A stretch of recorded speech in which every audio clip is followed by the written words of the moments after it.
Hi, everybody, and welcome to COVID Chats. My guest today is Cassidy Hilburn. Cassidy is a college student, preschool teacher, and urban dweller of the Philadelphia area. She is extremely compassionate and was candid about how this pandemic has been affecting her mental health and well being. This chat is a beautiful blend of optimism and realism, and I hope you enjoy. Now, without further ado, here is episode 9 of COVID Chats.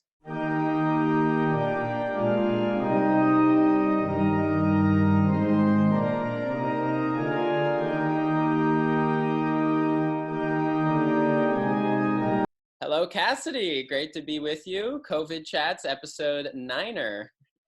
Thanks for having me, Ruben. It is a great pleasure. I was so happy when you hit me up through Facebook with interest in being on the program.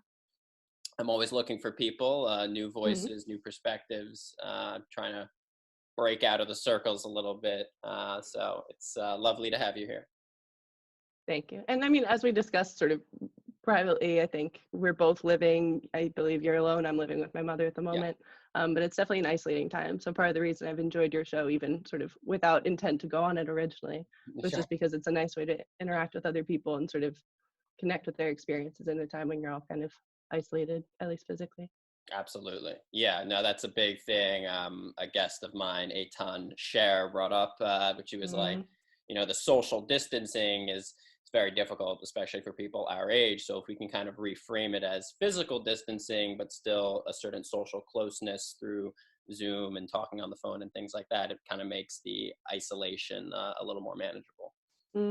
Yeah, it must be a very interesting time to be working with senior citizens. I was looking at an article earlier today about sort of the struggle in older generations with not being sort of technologically savvy and maybe issues of being hard of hearing or accessibility issues with tech. Right. But that's a tangent. Yeah. No, that's true. That's a very fair point. It'd be good for me to try to have somebody a little bit older on. Might be hard for them to get on the program in light of right. Yeah, but you need sort of a technologically advantageous niece or nephew to turn on the mic for them. Yeah, exactly. We'll need some of the young to help the old, but no, that is a good point. This has been very difficult for everyone, and certainly for some of those groups like the elderly, or my dad has a piano playing partner, Debbie, who's blind, who's lovely, and she lives 6 blocks away, and we haven't been able to see her, of course, and I'm sure this is even harder for her because she only gets her information from the news, and as we know, the news can be a little bit overbearing. Of course, she's still able to talk to friends, but I just imagine going through this and then also not being able to see just seems like another element of difficulty there. But so in terms of your experience, seeing as you are not elderly nor blind, you mentioned a few things to me that I'd love to chat about. So you were a college student taking some classes at the local community college and elsewhere. What's it been like to shift to online? How have you adapted to it? It's been a week or two. I don't know when you had spring break or whatnot. So it's been very interesting, sort of in terms of my personal background. I started at a small liberal arts school in Iowa called Grinnell and have since taken courses at different schools. It's been interesting sort of tracking the various response among different college administrations. At the community college where I'm currently taking a few courses, they, a few weeks ago, actually after spring break, decided that all classes would be suspended for 2 weeks in order to accommodate sort of a shift into online learning, which I think is more reflective of perhaps trying to, the local Philadelphia government has recently been working to ensure that everyone can have access to laptops. And so figuring out issues regarding not only getting the course material online, but ensuring that all the students have access to that material online. Definitely stands in stark contrast to, again, that Grinnell, the first school I went to, which has the second largest endowment behind Harvard, had a very different, was very comfortable moving online, but also was very isolated and had to essentially disperse its students. And being in the middle of the country and having so many students from all over the country and all over the world, I didn't experience it firsthand, but there's sort of different complications in them having to move home on their own. At CCP, it's been really amazing watching the administration step up.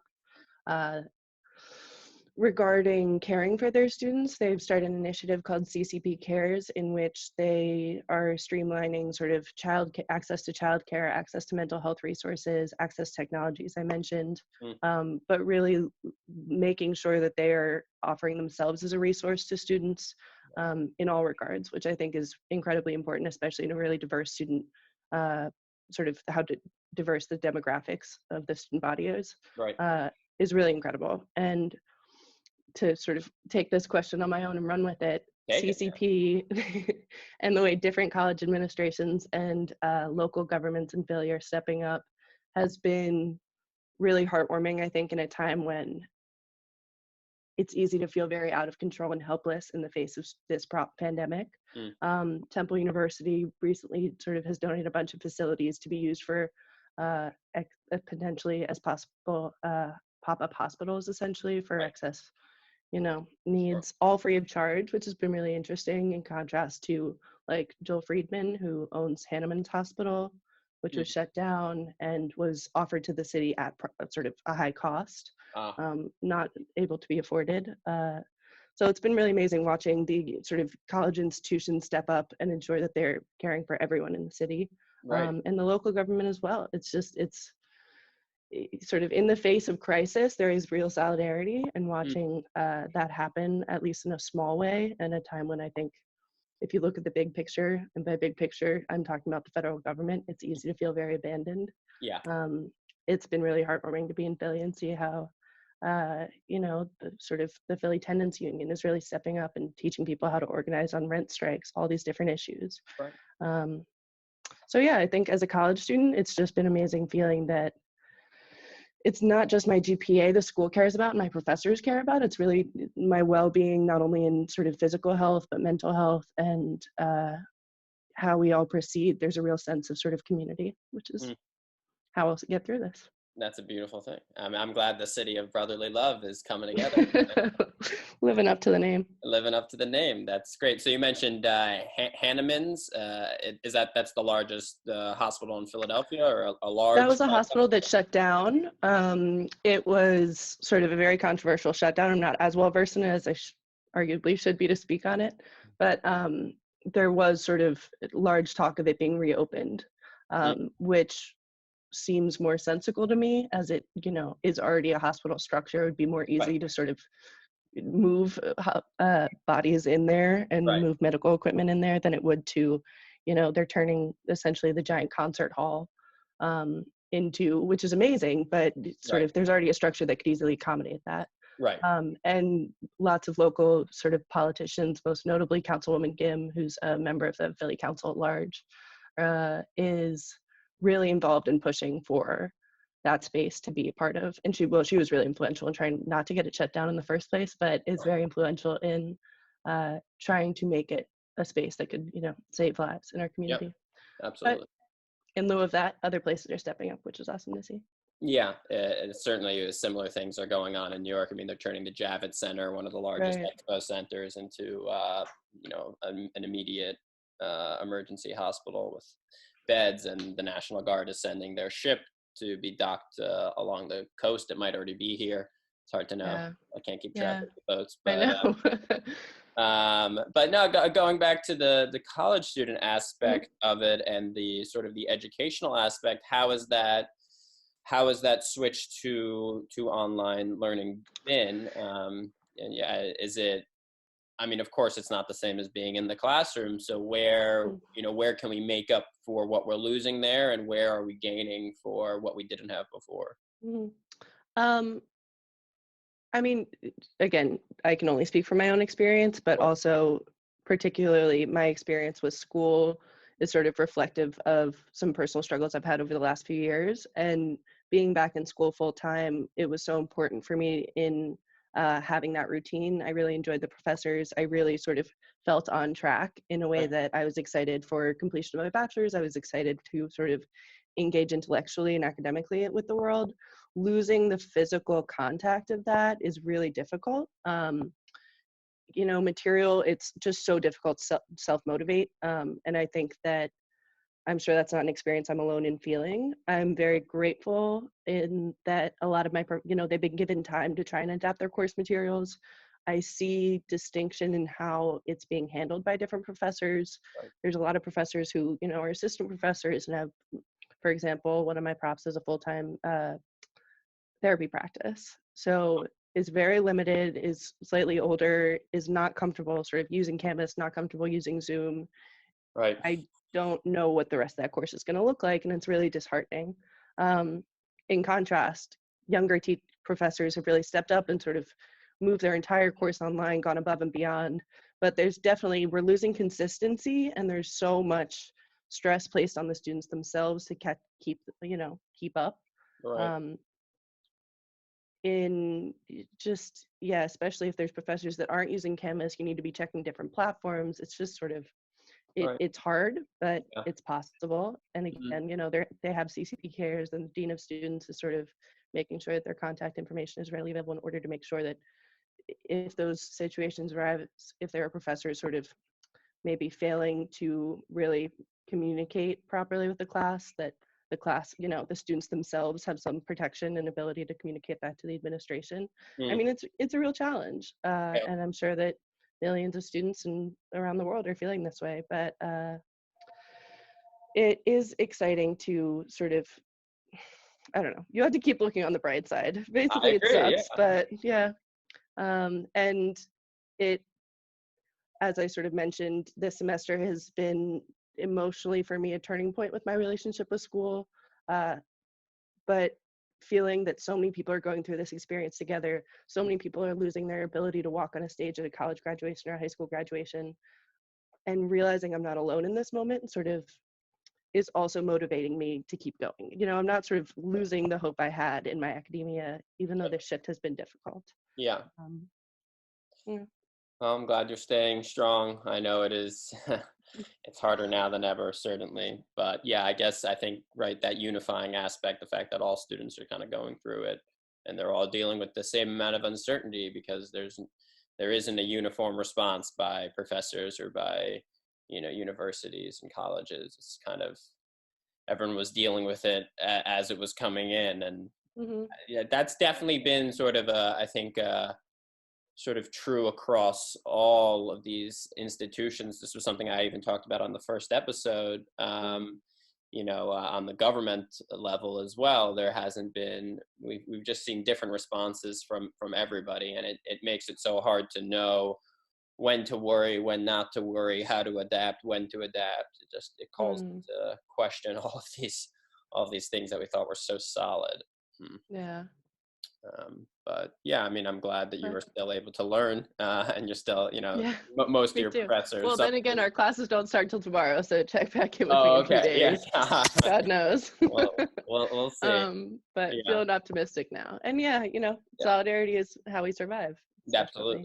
absolutely, absolutely. And I think you'll be able to, recraft some of those routines that were helpful for you Mhm. in this online setting. Of course, they won't be exactly the same, but as long as Mm. there's some structure, that will Yeah. be Yeah. certainly somewhat Absolutely. beneficial. So you were also a preschool teacher part-time. I was. Yeah, I tell me what have that's been like. been a preschool worker on and off at sort of multiple preschools in the Tri-County area. I've been working at this preschool since the start of the year.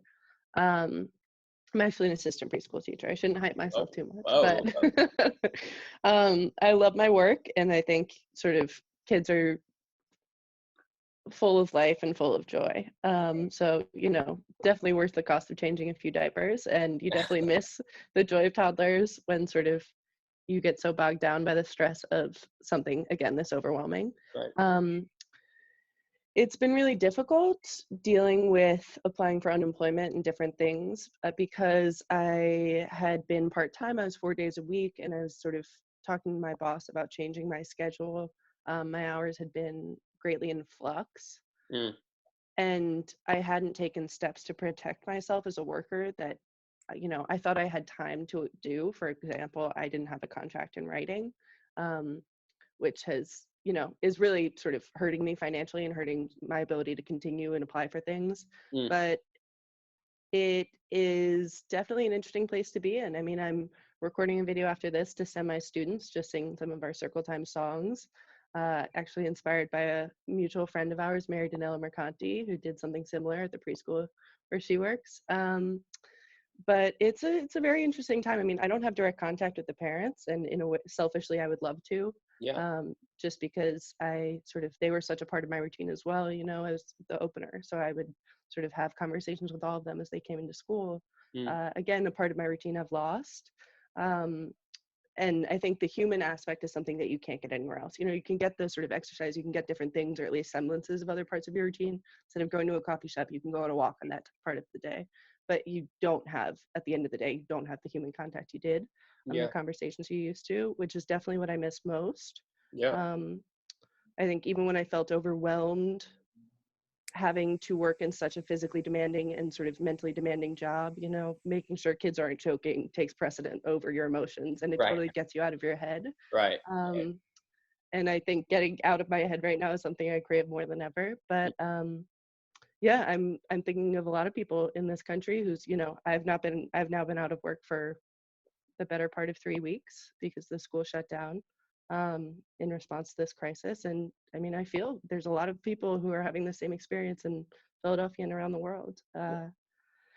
And yeah, I think that's the most I can say on that. Yeah, sure. I know. You certainly, everything you said is absolutely true, and I think getting out of one's head is really critical at a time like this. Really, for us all, it is immensely difficult. But I wish there were some toddlers running around my home right now. Ditto. It's sweet that you're recording some of the songs that you sang with them, though. I know. Are you being compensated in any way for that, or is that No, just as a means of no. connection? Yeah, just as a means of connection. And, you know, I mean, I love my students so much. Early childhood education is not what I want to do with the rest of my life. But part of the reason that I have been sort of coming back to preschool work I've essentially sort of rotated between preschool work and the serving industry for the past few years. Yeah. And I keep coming back to it just because I love the work. And the human connection. And I worry about sort of the psychosocial development of those students without contact with their peers. You know, I mean, I think 2 to 3 is a really crucial age to have sort of in terms of personal maturation and development. Yes. Yes. So, you know, even if just less seeing my face, but, you know, singing a song they know Right. gets them a little bit in a routine. I hope I can help. Yeah. And as I mentioned, sort of feelings of being overwhelmed by helplessness is something that I've been trying to tackle in small ways. And I think doing this is just something that helps at least alleviate that emotion. Well, I'm happy to hear that. Of course, that's the goal. Yeah. I want to connect people, foster that togetherness, foster that empathy, and As yeah, you're doing with this show. yeah, exactly, precisely. It's you know, it's not something I'm being compensated for either, but it's just something I enjoy. And yeah, you know, you mentioned oscillating between back and forth with the service industry a bit too. How have your colleagues from that dealt with this? I know, I mean, of course, they've been hit incredibly hard, but you know, just like we talked about before, some of the responses by institutions have been different than others. Have any of these restaurants, bars, etc., places done anything for these workers that you've known of? I mean, I know there have sort of restaurants in Philadelphia have had very varied responses. In response to public pressure, the restaurant industry that owns Zahav, and I forget the other one. I think Federal Donuts is now giving its employees paid time off. Goose Island, for which a friend of mine works, which is a sort of a chain. You know, it's based out of Chicago, so it's definitely a bigger corporation than just one local branch. Right. Is providing paid time off, at least for right now. Again, there's sort of that overarching question: how long anyone can sustain themselves and their employees right now. Just stay above water financially. I know a place at which I've worked recently is not at least paying its head manager who's coming in and coordinating all of the orders. I don't know. I don't want to speak too much on that because it's sort of, I don't, you don't know. Want to expose unfair business practice for a place that I don't know. I don't know the sort of legalities of these things, but I know that there are big questions with, you know, sort of being reimbursed in alcohol or food instead of real monetary things. When this is the same company that has not provided that, you know, anyone with healthcare, including that manager who's been working there for over a decade. Wow. So it's really difficult, and it's a really difficult time when, as I mentioned, there's that sense of solidarity. I think everyone experiences that among whatever community they're a part of right now. But workers are sort of pooling together their tips when there needs to be a different way to address this issue. Mm. And I know a lot of friends of mine in the serving industry are really worried about going forward, sort of not even being financially stable, but staying alive. Yeah. Um, Jim Kenney, the mayor of Philly, has announced that starting today, the food boxes are available for anyone, no proof of ID or income required, which is awesome. That's great. But yeah, you know, I'm worried, and it's a strange thing to have left the serving industry. It's almost like a sense of survivor's guilt. Mm. Um, but yeah, I'm very worried. And I mean, I'm proud of the people stepping up. I'm just buying pasta from sort of mutual friend who works in the serving industry because I want to contribute in whatever way I can. But Mm. he's making homemade pasta to sort of fundraise for himself in this time. Sure. But at the end of the day, you know, we can't all sort of be philanthropic Yeah. enough to, you know, save ourselves. We're going to need some more help. Yeah, Um, absolutely. Right. but yeah, I think that's the main sort of thing I can speak to in terms of the serving industry. Yeah. You mentioned those food boxes. That's Mhm. those are boxes that are out in public in Philadelphia, filled, with pantry items and things of that nature. I don't actually know the details. I know that they're alleged to support sort of 5 days, up to 5 days worth of meals. Okay. Yeah, that's the most I know about it. But It's just another aspect of being a urban dweller, which Mhm. I'm curious to hear your thoughts on what that has been like for you. You're in Philly proper. Oh What yeah. what's Philadelphia like right now? Are the parks Oh, it's amazing. overrun, or the streets are quiet? I'm assuming. The streets are becoming rather quiet. It has been beautiful to see Philadelphians coming together in terms of providing mutual aid in the community, using digital platforms to really connect with one another, offering services like picking up groceries or getting prescriptions, or just, making themselves available to phone calls to stay in contact. I have definitely seen the amount of people on the streets decreasing. Hmm. It's, again, a tricky issue. We're permitted to go outside for exercise, Sure. say, but when it's sunny outside, I was walking around, and public parks are definitely crowded on sunny days. Yeah. Um, but it has been very cool to see people coming together.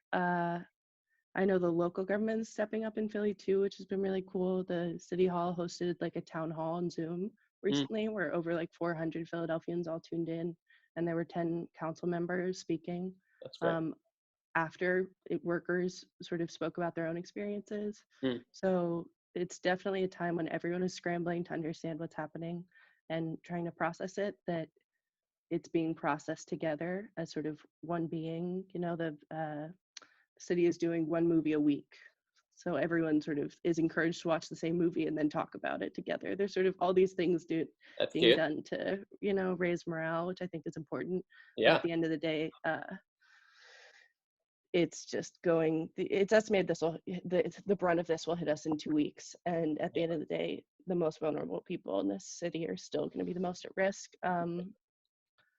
be it financially or sort of immunocompromised. Yeah. And I don't know what that's going to look like yet, Hmm. but What was the movie this past week? it was Rocky was the first week, and yesterday was, what's that movie with Harrison Ford, The Witness? It was filmed in Philly, the Amish. It's like it's a great movie. It's a thriller. I was going to watch it today. With Harrison Ford? Yeah, it was like from 30 years ago. Is there like a scene in a train tunnel or something? Yeah, someone gets shot at 30th Street Station. That's the murder witnessed. I think my brother may have. I'm doing like a search for. I'm not gonna be able to find it, but um, that's but cool though. I like that yeah, it's idea really though. cool, Yeah. right? Yeah, and Philly does something like that anyway. They do one book, one Philadelphia, which is a book per year, and the Free Library hosts all kinds of book clubs and community conversations about it.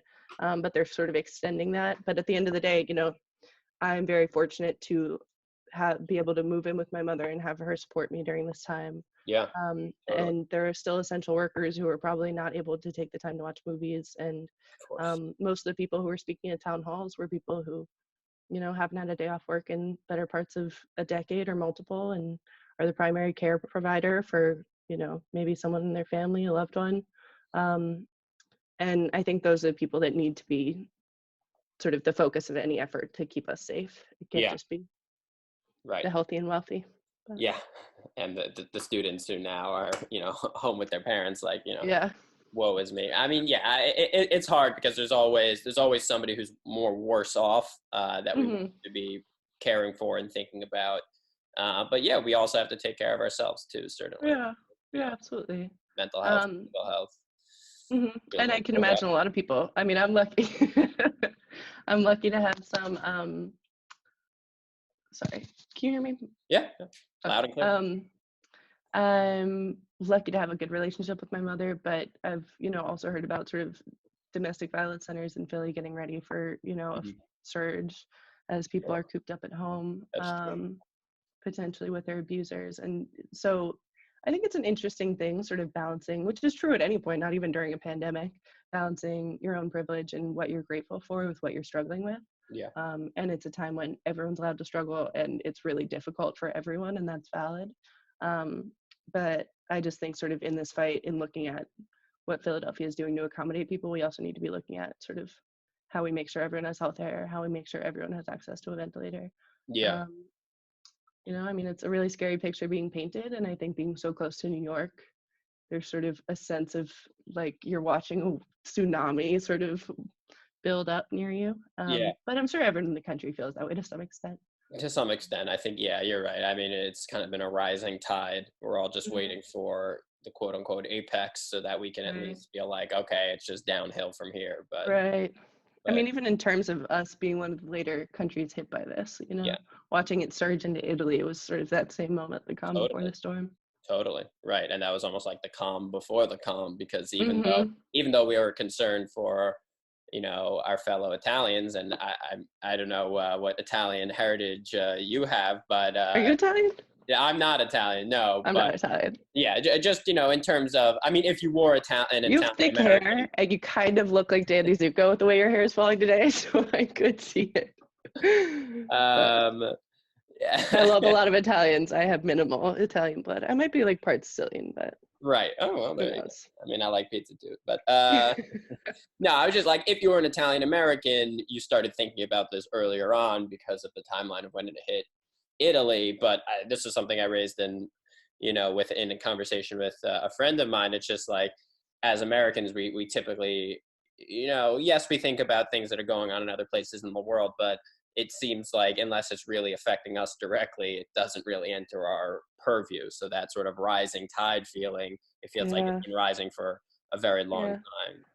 I have two thoughts that just came to my mind. One of which has been something very interesting I've been pondering has been sort of the duality of American identity, and that we are such a melting pot and we assimilate so many sort of cultural backgrounds, but that there's this overarching sort of prioritization of freedom and sort of don't infringe upon our freedom. Yeah. Up until I'm sure there are still some uh, government officials that are saying refusing to sort of enforce stay-at-home orders because they're saying I can't infringe on the freedom of my citizens. Mm. So not only watching sort of how the West and the U.S. specifically differs in their response to this is one thing that's been on my mind, and the Yeah. other has been I grew up in the Netherlands, and it's been really interesting talking to friends who still live there about what the response there is like, and realizing that we're actually not that alone. There's sort of a larger Western trend of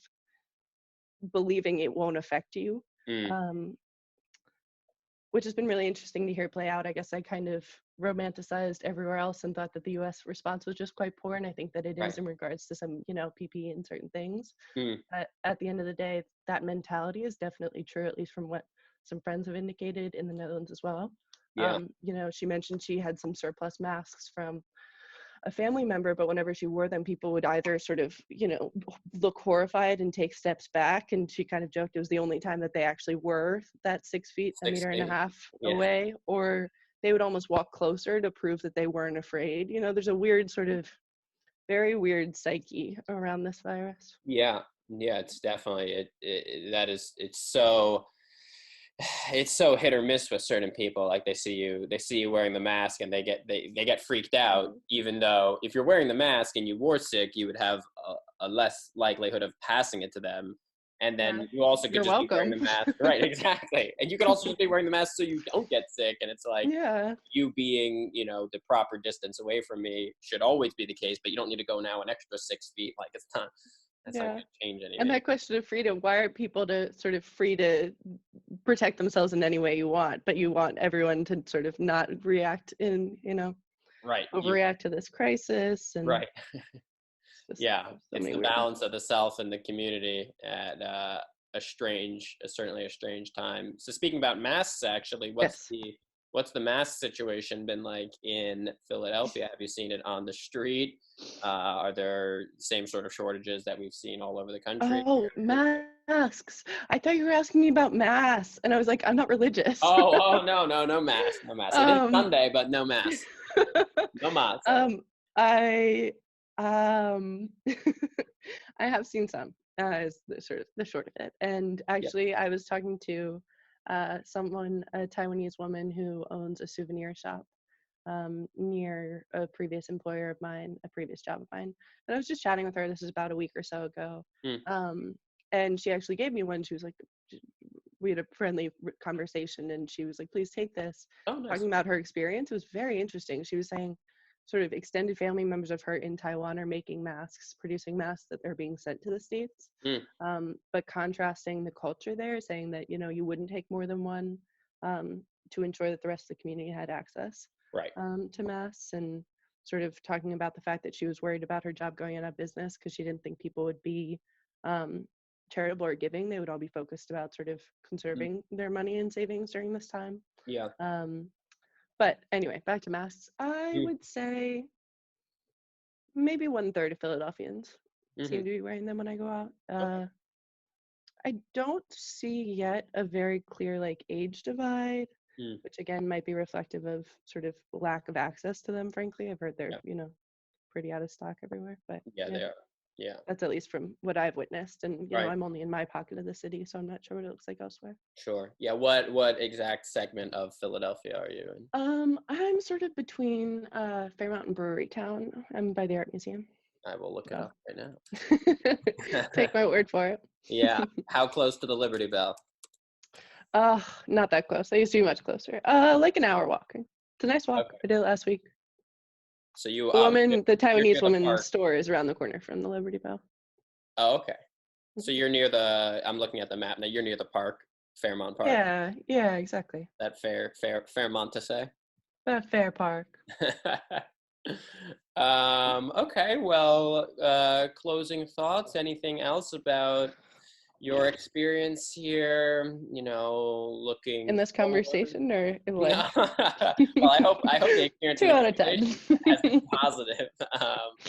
But with this whole, with the pandemic, with the disruption, anything else still on your mind, or you think things will just sort of continue to develop and your thoughts on it will continue to develop? I mean, I'm sure my thoughts will keep evolving. One last thing I wanted to mention was it's been really interesting, sort of, as I mentioned, I'm struggling with my routine, say with school.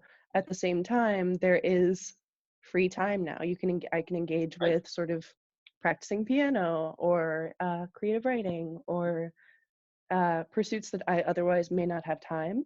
So in a way, while there are still essential workers for whom this is not a possibility, it's really fascinating how, in a distorted way, this is improving some quality of life. I'm able to sort of be in contact with people. I'm getting to know my family better because I have time to. The way, there's a really great Inquirer article, actually, I highly recommend you read, that was saying, which I'm sure has been sort of covered in many think pieces across the country, this virus is exposing the way the world should not be, and is exposing sort of flaws in the American system. And the fact that we really need to reconsider what sort of our reality looks like when we go back to, back to work and back to school and all those things. CCP cares, for example, should exist regardless, I Right. think. And maybe some of those services did, but they're definitely being more clearly communicated, and those resources are being more clearly communicated. It's just a question for everyone, is sort of what the new normal should be after all of this. Right, absolutely. And I think to sort of the credit of, I guess, our sort of inner humanity, which we have sort of strayed from a little bit, I do think that the new normal will be a little more compassionate and a little more empathetic. And I Well, think, you're an optimist. yeah, that's true. I am an optimist. I am an optimist. But I don't, I think the power of the people Mm, is something that we've strayed from, and I think mm, this is unifying, and I think that it's so many Americans were living paycheck to paycheck, or were in mm, industries like the service industry, which were so drastically affected, that I don't think their pain can really be silenced, nor of course mm, shouldn't be. But I mm, think that both corporate America and our governing bodies will adapt, and we will see some positive change. It might not be as much, the needle might not yeah, be moved quite as far as we would like, but yeah. I do think luckily that this is the kind of wake up call that you don't get to go back to sleep. So It'll be fascinating. We'll have to check back in. we will. So Cassidy, thank you so much. Thank you Episode so much for having me. 9 in the books. You were 9 out of 10. fantastic. 9 out of 10. Just like my experience talking That's to like, you.